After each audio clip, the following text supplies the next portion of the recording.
Good evening, you're watching the news on Croatian television. The Christmas long weekend has brought waves of traffic and congestion to all Croatian motorways as people travel to holiday destinations both inside and outside the country. Major delays were also reported at border crossings.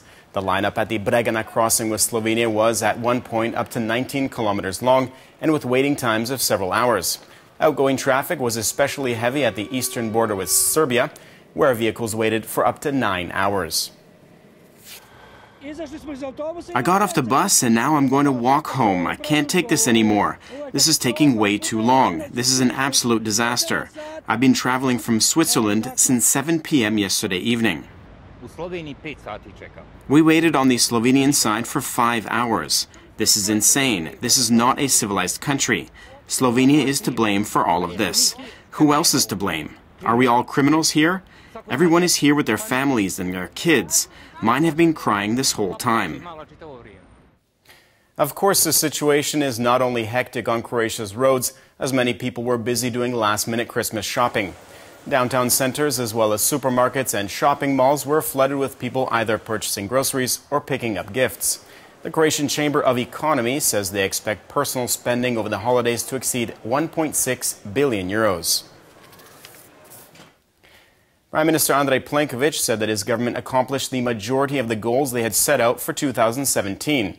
As for the years to come, the main foreign policy objectives are adopting the euro single currency and joining the passport-free Schengen area and the Organization for Economic Cooperation and Development.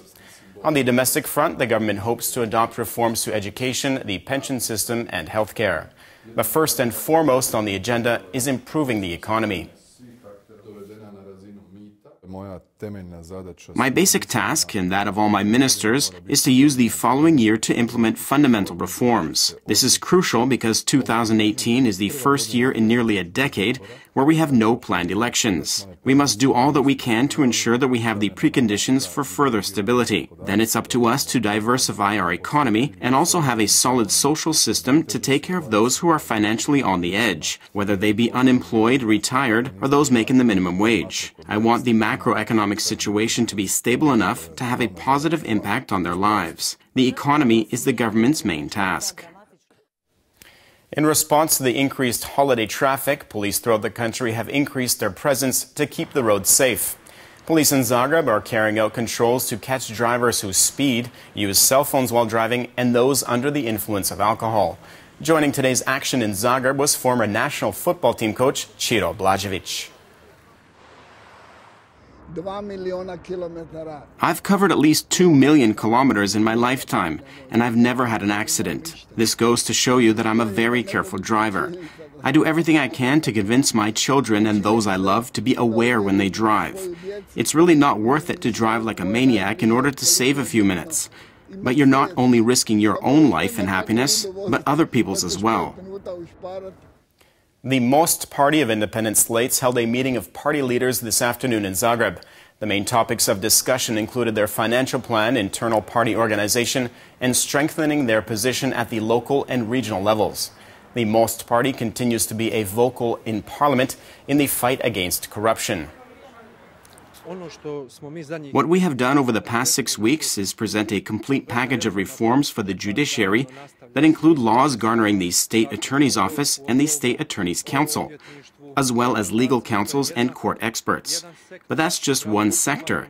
If we truly want to keep people in Croatia, we feel like we must fight for transparency and against corruption.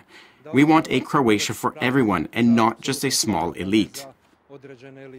An association of parents with children suffering from severe health problems expressed their dissatisfaction with the health minister's proposal to have the innovative therapy fund financed through charitable donations.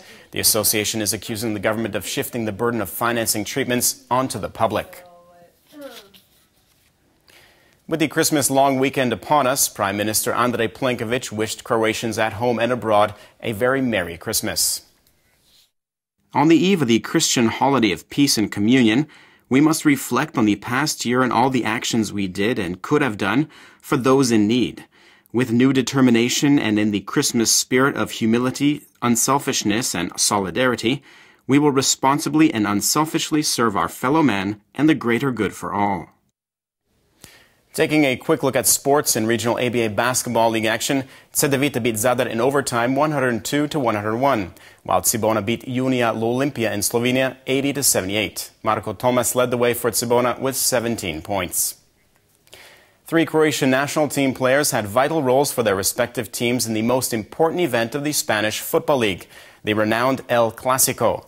Barcelona, with Ivan Rakitic, beat Real Madrid with Luka Modric and Mateo Kovacic in the Spanish capital 3-0. And disappointing news for Croatian water polo player Sandro Sukno. The recently crowned best player in the world has been ruled out for the rest of the season by his professional Italian club Pro Recco. Team physicians ordered him to refrain from playing due to health concerns involving an existing heart condition.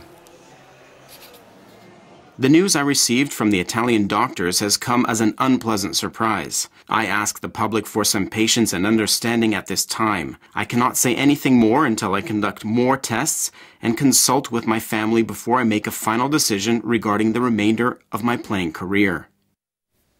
Croatian national team physician Dr. Boris Labar said more tests would be conducted in the coming weeks, including consultations with experts from around the world.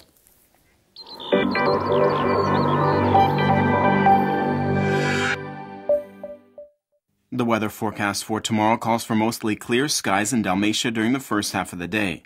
Lingering fog in higher elevations and parts of the interior could last throughout the morning. The Far East will be cloudier with possible rain overnight and into Monday morning. Christmas Eve will be mostly clear skies towards the evening. A weak to moderate northwesterly will blow on the coast. Stronger winds are expected in the south.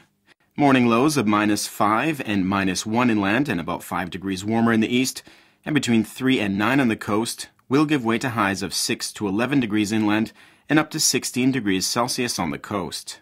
Christmas Day will be relatively stable. Tuesday will continue to see lingering fog in the Far East, while other areas will be unseasonably warm and cloudy.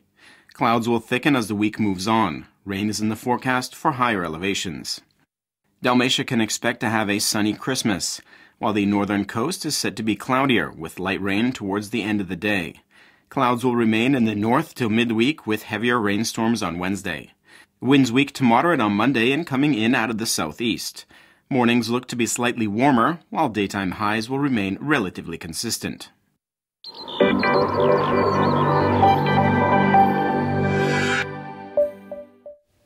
And that brings us to the end of our program. Thanks for watching. We'll see you again tomorrow night.